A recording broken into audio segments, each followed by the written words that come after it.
para penonton podcast ini. Sore ini kita akan melakukan podcast dari PKP SDMD Kabupaten Brebes. Di sini kita akan mengangkat tema yang sangat hangat sekali sekarang sedang dibicarakan, sedang hype-nya nih tentang seleksi CASN tahun 2024.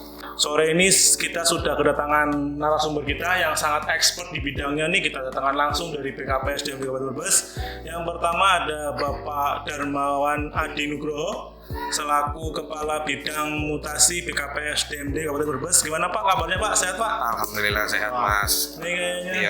Iya. Kayaknya ini Bapak lagi sibuk-sibuknya nih Pak. Ya lumayan lah. Ayo semangat ya Pak. Iya semangat demi teman-teman yang pengen jadi ASN Kabupaten Brebes. Pokoknya melayani tanpa batas ya Pak. Amin. Ya. Nah, narasumber yang kedua kita dari bidang mutasi juga ini ada Bapak Hemsa Rumlianto. Pak Hemsa, gimana Pak kabarnya Pak? Oke, alhamdulillah baik Mas Tio. Semangat terus ya Pak ya. Selalu semangat. Jadi ini Pak, kita podcast ini sebenarnya pengen nanya langsung nih Pak tentang yang sedang hype-nya nih, isu yang terkini tentang seleksi CPNS tahun 2024. Nah ini mungkin ada info apa nih Pak? Secara umumnya Bapak mungkin bisa menyampaikan Pak? Ya baik Mas Tio. Assalamualaikum warahmatullahi wabarakatuh. Waalaikumsalam. Rekan-rekan semua, selamat sore nih. Dan salam sehat untuk kita semua. Alhamdulillah pada kesempatan sore hari ini kita bisa podcast bareng nih untuk memberikan info. Banyak info yang harus kita berikan kepada teman-teman sekalian, baik itu yang non ASN, P3K maupun dari masyarakat umum tentang informasi penerimaan CASN dan kali ini CPNS di lingkungan pemerintah Kabupaten Brebes. Jadi sesuai dengan keputusan Menteri Pendayagunaan Aparatur Negara dan Reformasi Birokrasi nomor 293 tahun 2024 tentang penetapan kebutuhan PNS di lingkungan instansi pemerintah, kami pemerintah daerah Kabupaten Brebes mendapatkan alokasi 170 formasi CPNS. Jadi ini yang baru turun baru CPNS melalui Kemenpan 293 tadi. Untuk yang formasi P3K ini masih terus digodok, terus dievaluasi oleh Kemenpan RB. Insya Allah tidak terlalu lama lagi juga nanti turun dan kita buka pendaftarannya. Jadi untuk yang saat ini kita buka baru untuk CPNS yang 170. Ya. 170 ya Pak ya? Ya. Jadi teman-teman yang P3K ini nggak usah risau nih Pak. Mungkin teman-teman P3K ini juga ada yang risau mungkin Pak. Jadi kenapa yang dibuka ini cuma CPNS saja Pak? Ya, ini tinggal nunggu waktu saja karena yang formasi P3K ini masih dibahas oleh Kemenpan. Jadi untuk yang 170 formasi ini ada 50 untuk tenaga kesehatan dan 120 untuk tenaga teknis lainnya. Mungkin ada yang menanyakan juga kenapa tidak ada tenaga guru yang dibuka CPNS-nya. Jadi sesuai dengan ketentuan peraturan Menpan RB bahwa untuk seleksi CPNS hanya untuk tenaga kesehatan dan teknis lainnya. Untuk tenaga guru sesuai Permenpan RB nomor 6 tahun 2024 nanti alokasinya ada di P3K Mas Tio. Oh, ya. P3K. Dan ini nanti juga untuk teman-teman P3K yang sudah memenuhi syarat, nanti syaratnya apa saja nanti bisa akan diinformasikan. Bisa mendaftar CPNS yang 120 ini. Ya. Jadi nanti jangan khawatir. Untuk yang non ASN mau daftar CPNS silakan, mau daftar P3K silakan. Tapi untuk yang P3K nanti nunggu waktu bukanya. Nah, syarat-syarat ketentuannya nanti sambil jalan nih kita ngobrol nih. Iya nih Pak, jangan ke itu dulu Pak. Ya. Kita santai dulu Pak. Teman-teman juga ini yang mau mendaftar CPNS ini mungkin ada yang mau disampaikan tahap-tahapannya nggak Ah. Pak? Nih tentang tahapan bagaimana caranya, terus seperti apa tahapannya itu seperti apa? Ya, jadi tahun ini seleksi CPNS sudah menggunakan sistem SSC ASN. SSN. Jadi nanti di situ ada pembuatan akun dan kemudian langkah-langkah selanjutnya. Nanti bisa dijelaskan Mas Hemsa ini yang detail apa isi dari SSC ASN itu. Oke, berarti nanti ada ya Pak tahapan-tahapan nanti Mas Emsa. Mungkin mau dijelaskan dulu Mas Emsa atau gimana nih? Boleh. Ya. Jadi tadi nyambung dengan yang disampaikan Pak Kabit ya. Jadi memang proses awalnya adalah proses pendaftaran dulu melalui SSC ASN. Ini ada 2 tahapan pendaftaran, satu pembuatan akun dan satu lagi nanti pemilihan formasi. Jadi pertama kita harus membuat akun dulu, baru kemudian kita pilih formasi yang akan dilamar. Nanti setelah pilih formasi, silakan unggah dokumen-dokumen yang dipersyaratkan sesuai dengan formasi yang dilamar. Jadi persiapkan dulu dokumen-dokumennya sesuai pengumuman yang sudah kami rilis. Kemudian silakan mulai proses, mulai ikuti tahapan yang ada di SSASN. Mungkin itu dulu Mas. Oh gitu ya Pak. Nah nanti ini tadi udah harus membuat akun nih teman-teman yang mau mendaftar CPNS nih udah harus membuat akun. Nanti akunnya tadi dijelaskan sama Mas Emsa itu ada di ini ya Pak Emsa ya di SSC ASN ya. Iya. Nanti tinggal ikutin aja petunjuk di sananya. Kayaknya mudah nggih Pak saya. Mudah. Terlalu sulit ya. Udah kalau mau baca. Nah, itu yang penting Mas Tio, yang penting. Nah. Jadi teman-teman ini tolong baca dengan teliti dan Ya, detail di betul. pengumumannya. Jangan sampai malas membaca, hanya mengandalkan bertanya, akhirnya tidak paham dan akhirnya nanti rugi, Nah. kecewa di setelahnya gitu Mas Tio. Ini masalah membaca nih Pak, memang. Nah, di mana nih Pak pengumuman yang bisa kita baca nih Pak? Apakah sudah liris belum nih Pak dari pengumuman di PKPSDMD? Ya, untuk pengumumannya sudah kita rilis, silakan buka di website BKPSDMD ataupun di Instagram BKPSDMD ada. Di situ ada linknya, nanti bisa diklik dan di situ lengkap. Mulai dari pengumumannya, ada form-form untuk dokumen persyaratannya dan sebagainya lengkap. Kita pada intinya menyediakan semua sarana agar teman-teman yang mau daftar CPNS nyaman, tersedia semua dan tidak kesulitan gitu Mas Tio. Oke, tuh. Ya teman-teman tadi udah disampaikan teman-teman ya. Teman-teman bisa mengakses pengumumannya itu di web BKPSDMD ya Pak. Ya. bkpsdmd.berbeskap.id Betul, ya Pak ya. udah berbeskap.co.id. Nah, mungkin nanti juga ada di Instagramnya, teman-teman juga harus memfollow nih Instagram kita BKPSDMD. Iya dong, biar kita rame ramai. nih, kan ini lagi jadi tren nih. Iya. Silakan buka, follow kita, jadi kita sama-sama saling memberi informasi. Betul. Di situ juga kayaknya banyak ya Pak informasi tentang Banyak. kepegawaian ya Pak ya. Banyak.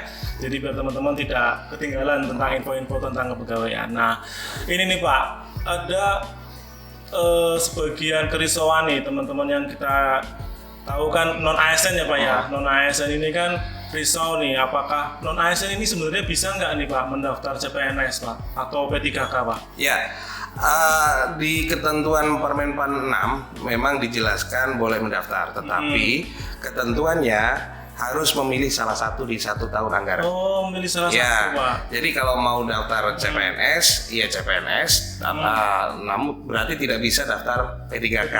Berarti harus benar-benar teliti nih, cermat nih. Nah, Harus mengukur diri bagaimana sih potensinya, apakah siap untuk mendaftar di P3K atau di CPNS. Jadi benar-benar diperhitungkan Mas Tio. oh gitu. Jadi harus mengukur diri nih Pak ya. Betul. Nah kalau misalkan ini juga ada nih Pak, kemarin pertanyaan dari teman-teman, wah saya sudah keburu bikin akun nih Pak di SSC ASN, padahal dia niatnya hanya membuat akun, tidak untuk ibaratnya mendaftar CPNS. Itu gimana Pak? Apakah ada berdampak dia tidak bisa daftar P3K atau gimana Pak? Oke, jadi tadi yang kami sebutkan bahwa hanya satu pengadaan yang bisa dipilih. kalau hanya sampai pada pembuatan akun itu tidak masalah Mas Tio. Yang jadi masalah ketika nanti sampai kepada resume atau final. Jadi kalau sudah diklik resume, final itu sudah terdata sebagai calon peserta PNS. Calon peserta CPNS. Jadi tidak bisa daftar lagi P3K. Jadi kalau belum sampai resume atau final itu masih belum dianggap memilih. Iya, ya berarti nggak diblokir ya Pak? Tidak Ya, diblokir. ya, iya nih, sudah ini harapannya kan, wah P3K nih masuk nih gitu kan, ternyata dia udah keburu bikin akun kan, deg-degan juga nih Pak. Harus cermat Mas Tio. Iya. Nah, satu lagi nih poinnya adalah harus cermat, pendengar nih sekalian. Nah, tentang ini juga Pak, tentang P3K di pengumuman itu kan ada yang menyebutkan bahwa P3K itu sudah boleh mendaftar CPNS Pak. Nah kan sebenarnya dia udah jadi P3K nih Pak. Masa boleh nih Pak, masa daftar CPNS lagi nih Pak? Ini gimana Pak? Ya, jadi pemerintah memberikan kesempatan kepada teman-teman P3K yang memenuhi syarat untuk bisa mendaftar CPNS. Iya. Nah, syarat-syarat itu salah satunya adalah sudah memiliki masa kerja minimal 1 tahun, Mas Tio. 1 tahun. 1 tahun. Dan kemudian syarat berikutnya harus memiliki izin dari PPK atau pejabat pembina kepegawaian, dalam hal ini Bapak Bupati atau PJ Bupati, ya. kalau di Brebes ini masih Pak PJ Bupati gitu Pak. Oh Mas gitu. Tio. Jadi minimal tadi 1 tahun ya Pak. 1 tahun. Terhitung dari kontraknya ya Pak. Betul. Jadi kalau yang masih baru nih nggak bisa nih Pak. Mohon maaf belum bisa. Belum bisa. Teman-teman. Nah tadi Bapak juga nyinggung masalah persetujuan izin dari PPK nih Pak, dari Pak PJ Bupati. Nah itu gimana Pak prosedurnya Pak? Nah, ini memang diberi pilihan oleh Kemenpan bagaimana prosedur untuk pemberian izin. Tapi di Kabupaten Brebes kita nanti izinnya kolektif Mas Tio. Oh kolektif. Jadi nanti langsung yang P3K yang memenuhi syarat sudah langsung diizinkan melalui prosedur yang kita BKPSDMD lakukan. Ya. Jadi kita sudah punya list nih nama-nama P3K yang sudah 1 tahun mana saja. Nah itu nanti yang otomatis kita buatkan izin untuk ikuti Seleksi CPNS. Berarti teman-teman P3K nanti ini tidak perlu melakukan apa-apa nih Pak? Tidak perlu. Jadi tidak perlu mengusulkan atau ini ya Pak? Dan ada satu lagi Mas Yo. Ya gimana Pak? Jadi untuk P3K Kabupaten Brebes yang mau daftar CPNS memang hanya bisa mendaftar di formasi CPNS Kabupaten Brebes Mas Tio. Ya. Jadi nggak bisa daftar di... Iya mohon maaf nggak bisa nih karena ini kebijakan pemerintah Kabupaten Brebes supaya tidak ada kekurangan pegawai. Kalau misal milih di instansi lain nanti keterima kita kekurangan lagi Mas Tio. Oh gitu ya Pak. Iya. Berarti, nah itu teman-teman informasi selanjutnya tuh dari teman-teman P3K yang memang mau mendaftar ini bisa nih, tapi dengan syarat minimal 1 tahun ya Pak ya, masa kerja terus dapat izin. Nah izinnya ini nanti dari tim BKPSDMD yang akan membuat kolektifnya, terus nanti akan mengusulkannya ke Pak PJ Bupati nih Pak. Betul. Nah, itu teman-teman yang P3K kan menunggu dulu izin itu sudah terbit, sudah ditandatangan Pak PJ baru bisa mendaftar ya Pak. Ya. Nah, itu kapan Pak? Sampai kapan nih Pak? Nanti sesegera mungkin karena penutupan pengumuman ini tanggal 6 September ya. 6 Jadi kita September. secepatnya akan kita proses karena petunjuk kebijakannya baru tadi malam kita terima. Sehingga bagi teman-teman P3K yang mungkin umur 35-nya sudah mepet, kita bisa bantu secepatnya untuk mendaftar jika pengen mendaftar di CPNS. Oh gitu. Nah mungkin gini Pak, ada kasus juga barangkali teman-teman P3K nanti menemukan saya masuk nih Pak kriterianya saya tadi. Nah ternyata sampai dengan akhir belum statusnya masih diblokir nih Pak. Itu gimana Pak? Apakah saya harus melapor ke BKPSDMD atau seperti apa Pak? Segera melapor. Di sini nanti akan kita siapkan helpdesk-nya dan kita akan bantu untuk proses jika ada anomali di dalam proses pendaftaran. Pendaftarannya itu ya Pak. Jadi ada solusi ya Pak Ya. hal yang ini ya. Mungkin nanti bisa dijelaskan Mas Hemsa teknisnya. Ya. Nah, itu tadi tentang P3K. Nah, selanjutnya ini tentang pelamar non disabilitas nih Pak. Nah, di pengumuman itu kan ada persyaratan tentang disabilitas. Nah, ada juga formasi khusus untuk disabilitas. Ya. Nah, ternyata calon peserta ini yang ternyata disabilitas tapi dia tidak ada formasi atau kualifikasinya tidak mendukung di formasi disabilitas. Bisa nggak Pak mendaftar di formasi umum nih Pak? Gimana Pak? Yang jelas ketentuan formasi disabilitas sudah diatur, ada minimal formasi yang harus kita siapkan, dan itu sudah kita siapkan di formasi-formasi tertentu, dan kualifikasi pendidikan harus memenuhi Mas Tio. Jadi nanti bisa dijelaskan Mas Hemza formasi mana saja dan kualifikasi pendidikan mana saja. Jadi kalau kualifikasi pendidikannya tidak sesuai, kemudian bukan formasi disabilitas, ya nggak bisa harus ngikutnya di formasi umum berarti. Oh gitu. Tapi masih bisa ya Pak, disabilitas tapi masuk ke formasi umum. Nah ini nanti dijelaskan Mas Hemza. Gimana Mas Hemza? Jadi secara prinsip, secara aturan memang penyandang disabilitas ini boleh saja daftar di formasi umum, diperkenankan itu. Tetapi syarat-syaratnya mengikuti syarat-syarat yang berlaku pada formasi umum tadi. Jadi ada juga mekanisme verifikasi oleh panitia nanti. Jadi pelamar penyandang disabilitas ini nanti punya kewajiban untuk mengunggah satu surat keterangan dari dokter pemerintah yang menyatakan tingkat disabilitasnya. Kemudian satu lagi video. Jadi tautan video tentang aktivitas pelamar yang bersesuaian dengan jabatan yang dilamar nanti. Dari dua dokumen itu, panitia akan melakukan penilaian apakah yang bersangkutan, pelamar yang bersangkutan ini bisa atau tidak melaksanakan tugas-tugas di jabatan yang dilamar itu tadi. Jadi kami pun mengharapkan ada dari pelamar penyandang disabilitas ini juga bisa bisa menentukan kira-kira jabatan yang akan saya lamar ini nanti saya apakah bisa melaksanakan, apakah saya nantinya akan nyaman atau tidak untuk melaksanakan. Jadi itu monggo diputuskan oleh yang bersangkutan, dan panitia akan melakukan penilaian tadi apakah cocok atau tidak kriterianya untuk melaksanakan tugas-tugas di jabatan tersebut. Sebagai bagian dari seleksi administrasi. Dan tentunya juga nilai ambang batasnya juga beda ya Mas Tio. Jadi untuk yang formasi disabilitas, nilai ambang batasnya juga berbeda dengan formasi yang non disabilitas. Jadi ada perbedaan. Nah tadi Pak mungkin menjelaskan tadi masalah nilai ambang batas nih Pak. Berarti kalau yang formasi disabilitas itu beda nih Pak dengan yang umum. Ya? Tapi kalau misalkan disabilitas itu mendaftar di umum, berarti mengikutinya mana Pak? Ikutan yang umum. Ikut yang umum. Jadi disabilitasnya gugur istilahnya ya Pak ya, nilai ambang batasnya. Kayak gitu. Jadi ini tinggal teman-teman calon pelamar ini nih ya Pak menentukan apakah mau masuknya ke disabilitas atau ke formasi umum.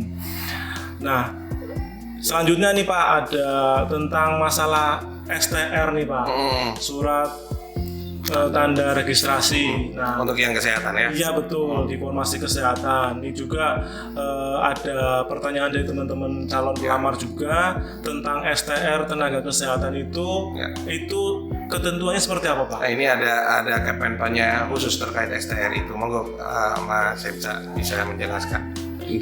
Jadi terkait STR ini diatur dengan keputusan Menpan tersendiri. Ada juga dengan surat edaran Dirjen Nakes juga di situ menyebutkan syarat-syarat STR.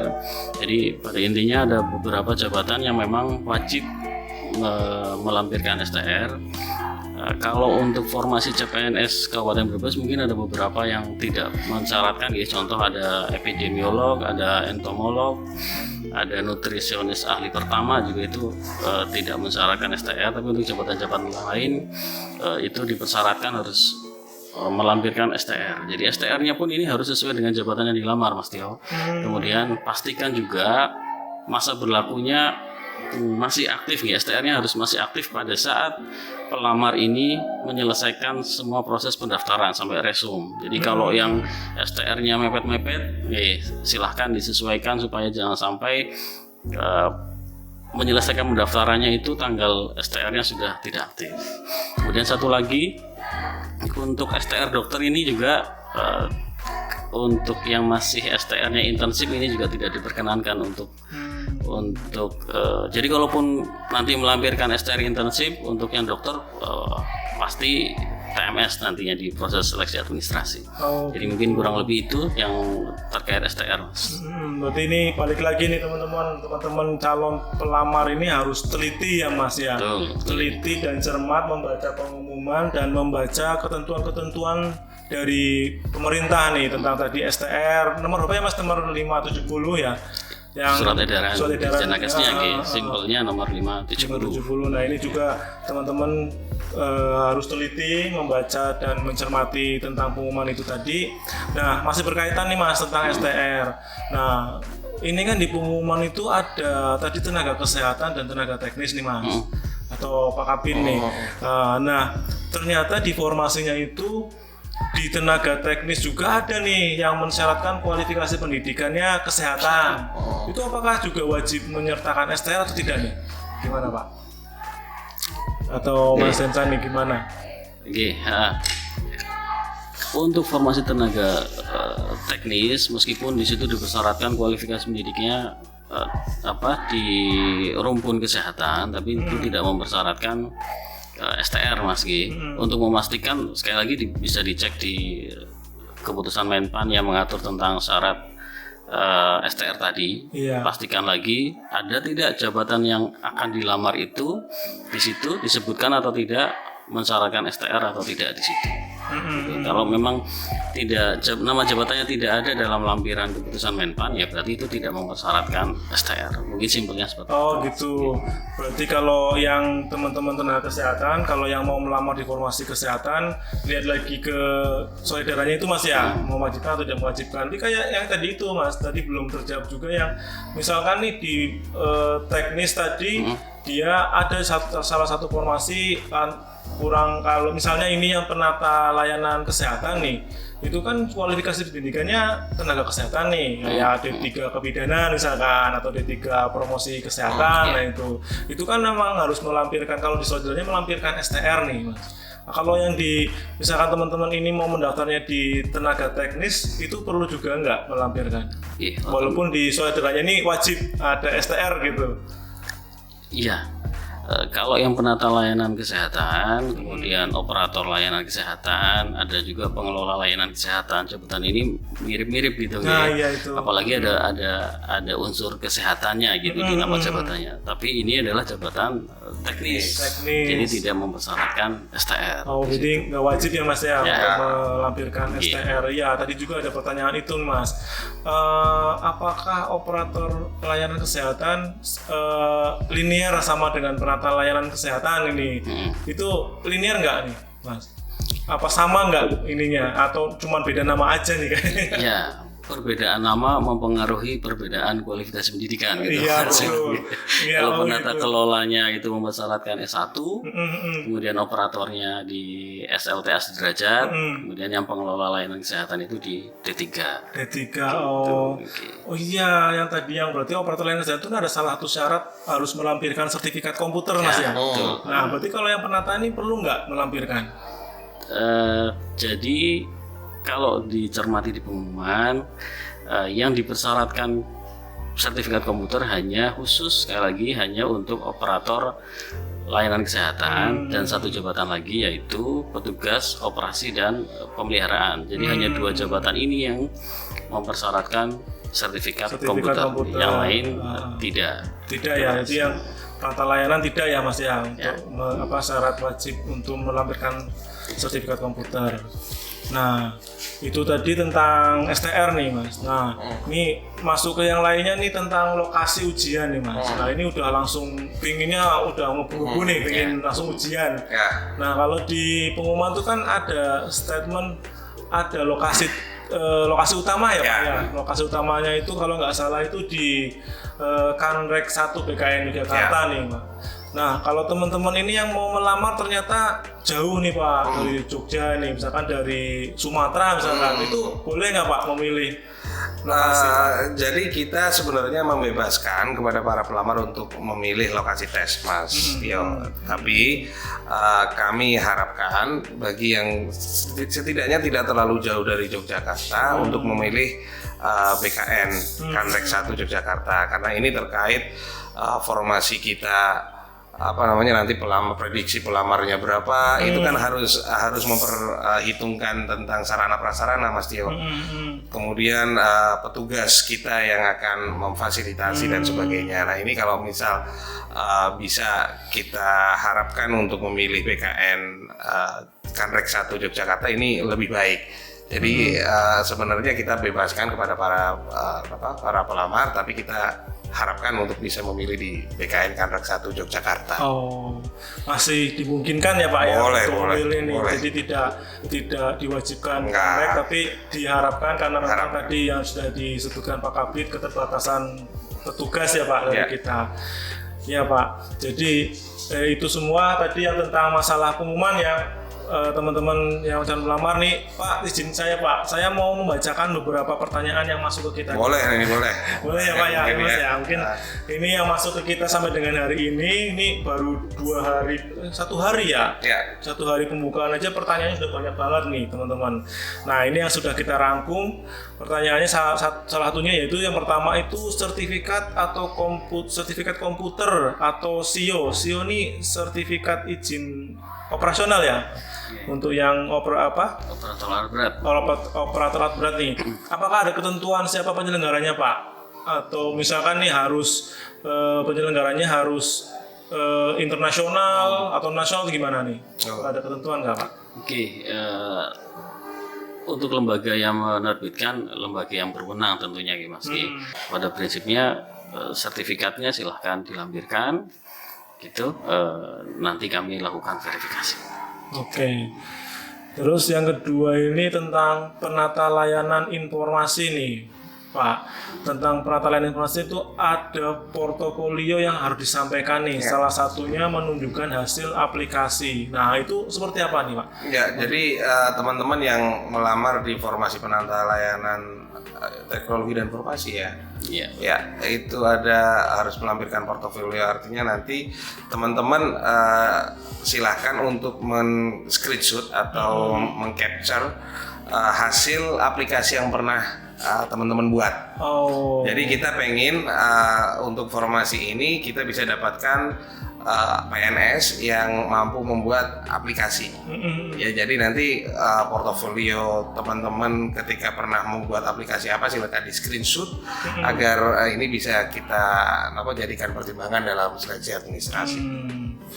Oke, itu berarti screenshot aplikasi nih Pak? Ya, screenshot aplikasi. Misal nih Pak, saya ternyata baru fresh graduate nih Pak, fresh graduate dan belum membuat aplikasi untuk perusahaan atau apalah itu. Boleh nggak nih Pak aplikasi yang pada saat skripsi nih Pak? Saya kira boleh. Jadi yang terpenting siapa yang buat, yang bersangkutan. Ya, jadi yang terpenting buktikan dengan screenshotnya untuk dilampirkan di dalam persyaratan pendaftaran. Nah itu teman-teman, jadi yang fresh graduate nih, mungkin teman-teman kan belum sempat bikin aplikasi, boleh dari aplikasi yang hasil skripsi ya Pak ya. Yang penting itu bisa dibuktikan bahwa itu dibuat sendiri nih. Kalau sekarang ini kan teman-teman yang anak muda ini sangat cerdas Pak, bisa ngambil dari mana-mana. Ini tidak boleh ya teman-teman ya, harus hak paten diri sendiri gitu. Nah, pertanyaan selanjutnya nih Pak, boleh bertanya Pak Bu? Boleh, jawabannya nih ya. Perihal CPNS pada tahun ini untuk kualifikasi pendidikan S1 Sistem Komputer, apakah boleh diformasi dengan kualifikasi pendidikan teknik komputer Pak Bu? Apakah diperkenankan nih Pak? Monggo nih Pak. Ini kayaknya sama-sama belakangnya komputer tapi satunya sistem, satunya teknik ini. Gimana nih Pak? Mas. Penilaian kesesuaian kualifikasi pendidikan itu sebetulnya dilihat dari program studinya. Jadi saran kami sekali lagi saran kami untuk menghindari TMS. TMS itu apa Pak? Ya. Tidak memenuhi syarat. Gagal berarti ya. Tidak memenuhi syarat berarti tidak lulus seleksi administrasi, maka pastikan jabatan yang akan dilamar itu mempersyaratkan kualifikasi pendidikan yang sesuai pelamar miliki, benar-benar gitu nih. Itu amannya. Jadi kesempatan untuk ikut seleksi CPNS di 2024 itu hanya 1 kali. Jangan sampai gagal karena salah milih memaksakan diri memilih jabatan yang sebetulnya kualifikasi pendidikannya tidak sama gitu. Jadi saran kami pilih jabatan yang memang kualifikasi pendidikannya sesuai dengan ijazah yang dimiliki, prodinya gitu. Berarti ijazahnya dimiliki nih Mas ya. Nah mungkin bocoran dikit nih Mas, nanti tim verifikasi nih itu di transkripnya sama nih Mas, tapi apa yang dipegang nih Mas? Apakah yang tertera di ijazah harus plek dengan yang kualifikasi pendidikan di pengumuman, atau mungkin ada sedikit ini nih trik atau tipnya Mas? Ya, jadi kalau dari sisi kami, sekali lagi harapan besarnya untuk keamanan keikutsertaan dalam seleksi CPNS, pastikan dulu bahwa kualifikasi pendidikannya sama persis itu. Kalau kemudian tetap memaksakan, memang kami ada potensi juga untuk melakukan penilaian mata kuliah di transkrip nilai, tapi kan potensinya peluangnya jadi katakanlah 50-50 gitu ya Mas. Daripada tadi peluangnya 50-50, lebih baik pastikan yang memang 100% sama gitu. Jadi untuk keberlanjutan teman-teman jadi lebih baik cari yang sama. Ya itu teman-teman Lebih teliti lagi berarti Mas. Iya, balik lagi nih, berarti harus lebih teliti lagi kan. Jangan coba-coba ya Pak ya. Nah itu teman-teman, jadi kalau yang teman-teman yang merasa tadi, oh iya nih saya nih cuman beda nama nih depannya doang nih, padahal di transkripnya sama gitu nih. Tadi saran dari Pak Kabid Mutasi dan Pak Hemsa ini lebih baik memilih kualifikasi pendidikan yang benar-benar dipersyaratkan ya Pak ya, Mas ya. Dengan yang dipersyaratkan yang ada di pengumuman nih. Jadi sedikit lagi Mas, jadi fokusnya setelah daftar langsung persiapan untuk tesnya. Jadi tidak lagi harap-harap cemas saya masuk nggak ya gitu. Karena kalau sudah kualifikasi pendidikannya sesuai, fokusnya tinggal ke persiapan seleksi SKD-nya. Jadi nggak mikir lagi nih malam nggak bisa tidur, malah jadi sakit nih Mas ya, mau ujian tapi gara-gara mikirin satu yang nggak penting gitu. jadi menghambat semuanya. Nah itu, nih pertanyaan selanjutnya nih Pak Mas nih tentang jurusan saya ada perubahan. Nah tadi itu beda nih antara sistem dengan teknik. Nah ini ternyata di kampusnya itu jurusannya berubah, yang tadinya adalah rekayasa sistem komputer menjadi sistem komputer. Nah ini gimana nih Pak Mas? Ini tanggapannya nih kalau yang seperti ini kasusnya ini, apakah masih bisa daftar atau gimana? Jadi sekali lagi yang kami lihat adalah prodi yang tercantum dalam ijazah. Ijazah Mas. Kalau perubahan yang terjadi di kemudian hari setelah lulus, ya itu soal lain ya. Tapi yang kami lihat adalah apa yang dokumen sahnya. Dokumen sahnya yang tercantum di ijazah ya Pak ya. Oh gitu. Nah itu, jadi kalau misalkan pastiin lagi nih teman-teman nanti yang mau daftar nih, kalau yang tadi kayak berubah jurusan itu di ijazahnya apa? Kalau di ijazahnya sesuai dengan persyaratan yang di pengumuman ya itu bisa gitu-gitu ya Mas ya. Oh ya bisa. Selanjutnya ini ada pertanyaan juga, ini jurusan saya D3 Administrasi Pajak. Namun gelar saya adalah AMD Manajemen. Apakah masih bisa untuk mendaftar di formasi dengan jurusan D3 Manajemen walaupun sebenarnya ini linear banget nih bidangnya nih.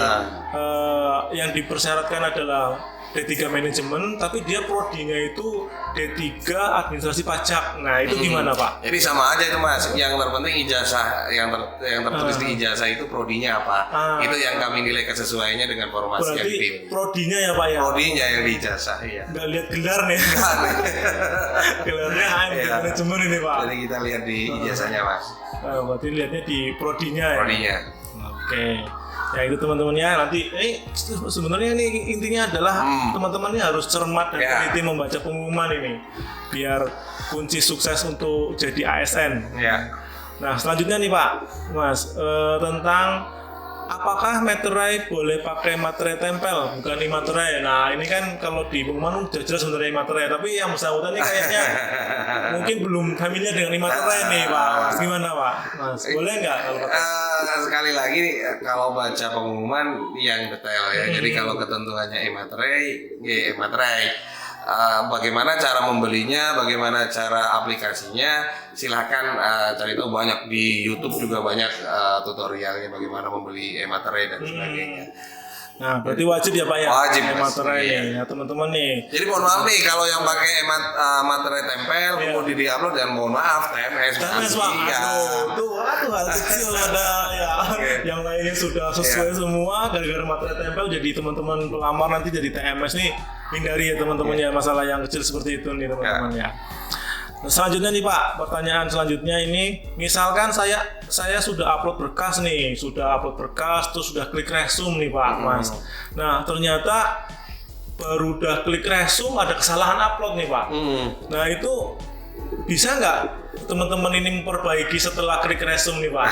Atau mungkin saya mau ke BKD mau memperbaiki, itu bisa nggak Pak? Kira-kira gimana nih tanggapannya Pak? Oh enggak, Mas, saya bisa. Iya, jadi kan memang pada saat teman-teman ini nanti klik resume itu kan sudah ada warningnya ya, bahwa Cek lagi. apakah Anda yakin data dan dokumen yang sudah diunggah sudah benar. Anda menyatakan pada saat itu sudah, dan klik resume. Jadi artinya sudah tidak bisa lagi ada perbaikan, tidak bisa lagi ada perubahan data, nyusul di upload dokumen sudah tidak bisa lagi. Dan sekali lagi proses pendaftaran itu seluruhnya menggunakan fasilitas SSCASN, Mas. Jadi semua dokumen disampaikan dalam bentuk soft copy, dalam bentuk file digital, tidak ada pengiriman berkas secara fisik. Kita tidak ada tatap muka, Mas. Oh. Ya, jadi kita nggak ada ketemu dengan pelamar, semua serba paperless, digital semua. Udah disiapkan oleh BKN, Badan Kepegawaian Negara, melalui SSCASN.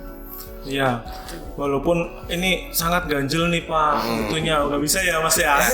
Makanya teliti lagi Mas sebelum Ini, di teman-teman, resume. teliti lagi dalam melakukan resume nanti di pas lamarannya.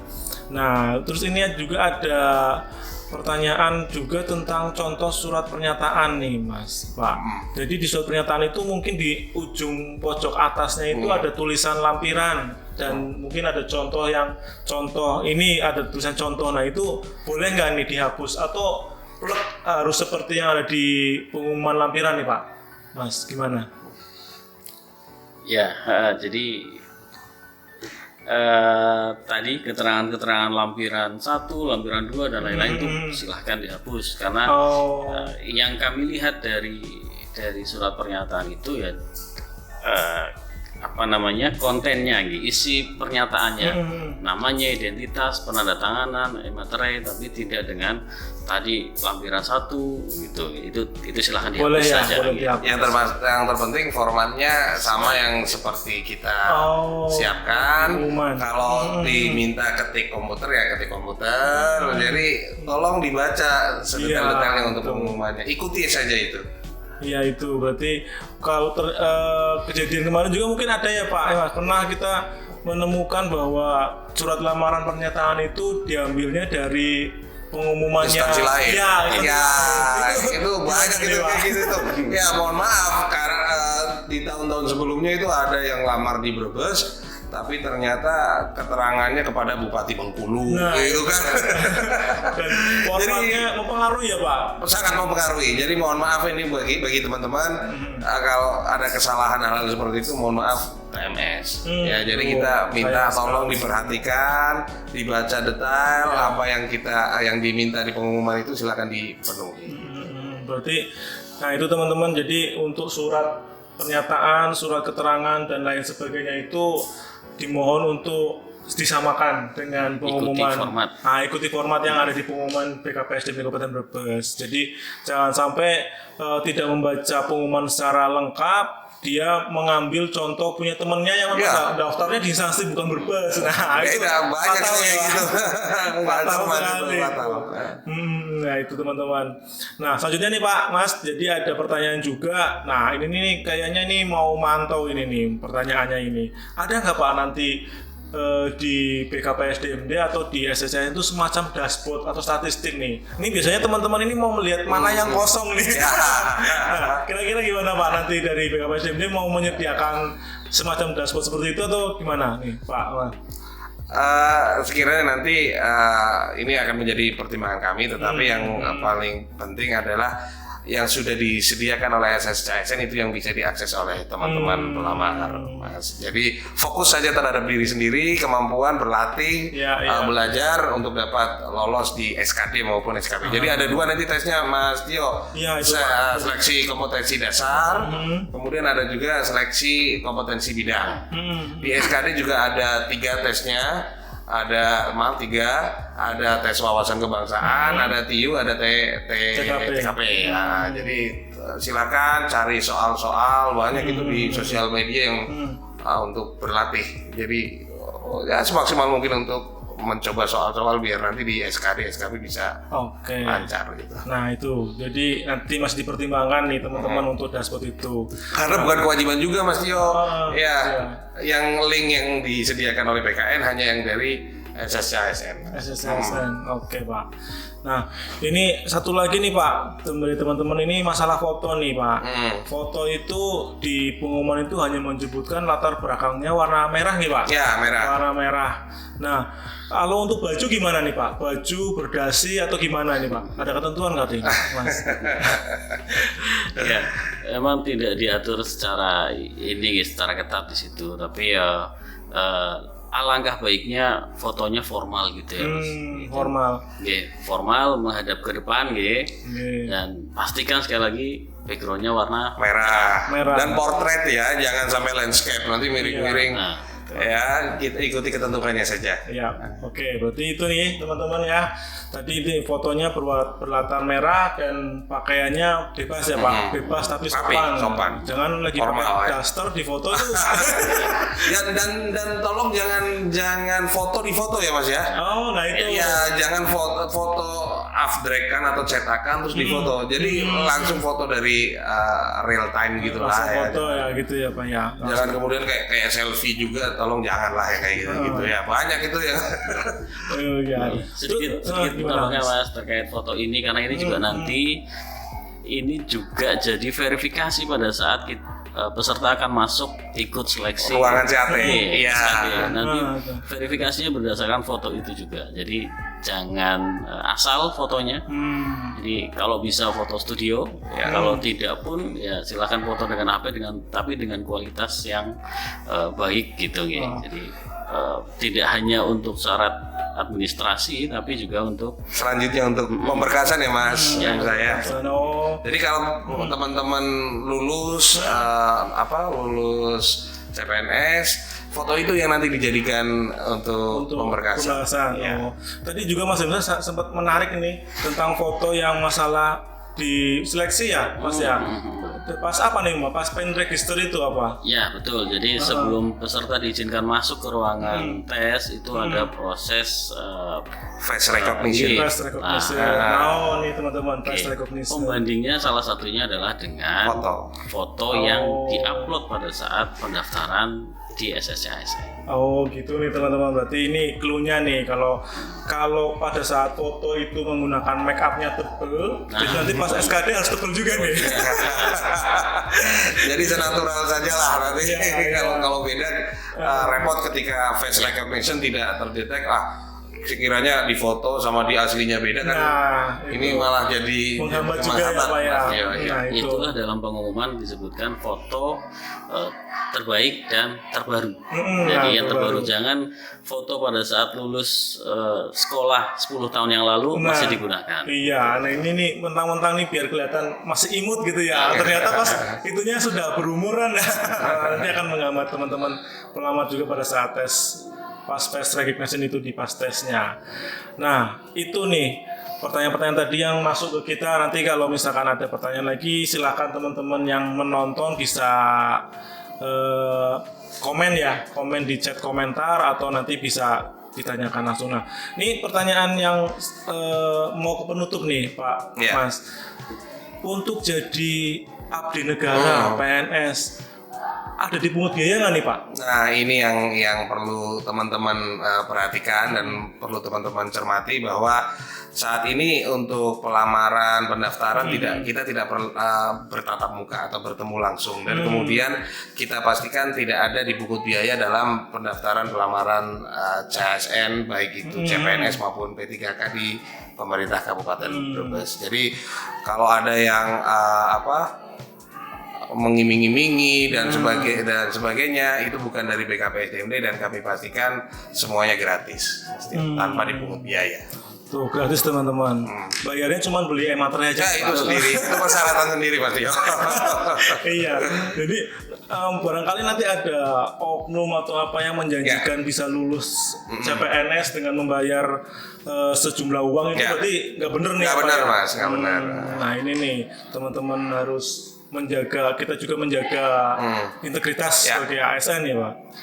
Nah selanjutnya nih Pak, mungkin dari teman-teman yang tadi saya bacakan pertanyaannya tentang seleksi CPNS, mungkin ada teman-teman yang memang ada pertanyaan dan belum kita sampaikan, belum dijawab di sini, bisa nggak nih Pak teman-teman nanti bertanya atau ada forumnya untuk bertanya? Kita nanti akan siapkan helpdesk. Mungkin sudah dirilis juga helpdesknya. Nanti kalau ditulis aja di sini nih alamat Di helpdesknya deskripsi ya, Pak? di deskripsi atau nanti tuliskan di layar lah yang mesti ya. Iya. Jadi biar nanti teman-teman kalau yang sudah dibahas di sini dan dijawab, ya mudah-mudahan tidak ditanyakan lagi Mas Rio. Ya, Jadi betul. kita pengen teman-teman menonton podcast ini biar apa yang nanti ditanyakan tidak sama masalahnya. Ya betul itu teman-teman tadi. Nanti coba kita tulis di deskripsi untuk forum tanya jawabnya ya Pak ya. Ya. Terakhir nih Pak, mungkin dari Bapak dan Mas Hemsa ada closing statement yang mau disampaikan buat teman-teman pelamar. Ya. Mungkin termasuk tip and triknya nih biar bisa lolos jadi CPNS nih Pak. Oke, teman-teman, kita minta dalam pelaksanaan seleksi CASN ini baik CPNS maupun P3K di pemerintah Kabupaten Brebes, tolong baca dengan teliti detail apa yang tertulis di pengumuman, ikuti dengan baik dan syarat-syarat dipenuhi agar nanti tidak teman-teman sudah siap-siap ngikutin bimbingan belajar dan sebagainya, ternyata malah gagal di administrasi. Dan kemudian setelah itu kita ingin teman-teman belajar untuk mencari soal-soal, belajar untuk berlatih soal-soal, dan nanti saat SKD kita kita minta untuk lebih cermat. Ada tes TWK dan TIU, ini nilainya benar 5, salah 0, tidak menjawab 0. Kemudian untuk bobot jawaban TKP ini paling tinggi 5, paling rendah 1, dan tidak menjawab 0. Dan perhatikan nilai ambang batas. Jadi teman-teman sebisa mungkin agar nilai SKD-nya bisa melewati nilai ambang batas atau passing grade agar bisa ikut selanjutnya mengikuti seleksi kompetensi bidang. Tentunya kami pastikan kembali bahwa seleksi CASN baik CPNS maupun P3K di pemerintah Kabupaten Brebes tidak dipungut biaya. Dan kami perlu juga informasikan kepada teman-teman bahwa pelayanan di BKPSDMD Kabupaten Brebes tidak ada dipungut biaya, semua gratis. Ya. Itu teman-teman tadi closing statement dari Pak Muhammad Darmawan Nugroho selaku Kepala Bidang Mutasi. Mungkin dari Pak Hemsa ada yang mau disampaikan closing statementnya? Iya, kurang lebih sama sih ya. Jadi yang utama untuk ikut seleksi CPNS ini ya jaga ketelitian, jaga kecermatan. Ya, jadi jangan sampai kualifikasi pendidikan masuk tapi gagal hanya karena salah format surat lamaran misalkan. Ini kan sesuatu yang sebenarnya bisa dihindari.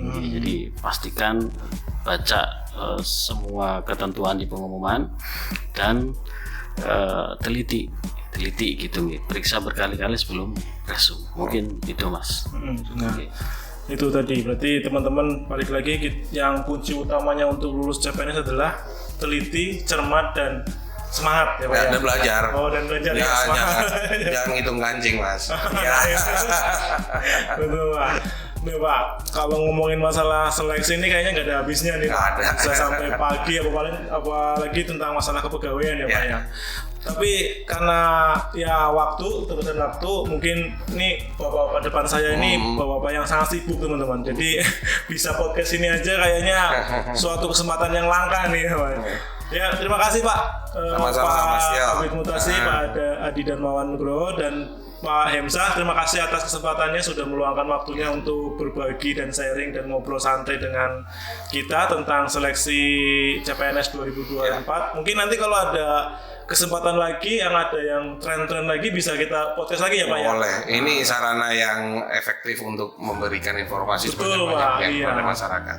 Iya, karena memang dengan podcast itu orang bisa lebih mencermatinya dengan baik. Ya, gitu. kalau dulu itu ada peribahasa video kills the radio star. Artinya kalau dulu ada radio yang menjadi trendsetter zaman dulu, mereka kalah dengan video. Artinya ketika hanya indera pendengar yang saat itu dipakai, kemudian akan kalah dengan indera yang lain yang lebih banyak dipakai, indera penglihatan dan indera pendengaran melalui video. Nah ini podcast ini sangat efektif untuk memberikan sosialisasi. Baik Pak, saya sangat semangat sekali kalau ada podcast lagi tentang kepegawaian nih Pak. Harus semangat. Ya mungkin itu teman-teman, kita cukupkan dulu podcast sore ini. Podcast ngobrol santai dengan bidang mutasi. Saya Agus Setyowibowo beserta tim mengucapkan terima kasih atas partisipasi dan perhatiannya teman-teman sekalian, dan mohon maaf nih teman-teman barangkali ada ucapan atau tindakan yang kurang berkenan dari saya pribadi dan tim beserta teman-teman yang lain dan Bapak narasumber di sini. Saya ucapkan permohonan maaf atas semuanya, dan akhir kata dari saya, wassalamualaikum warahmatullahi wabarakatuh. Waalaikumsalam warahmatullahi wabarakatuh.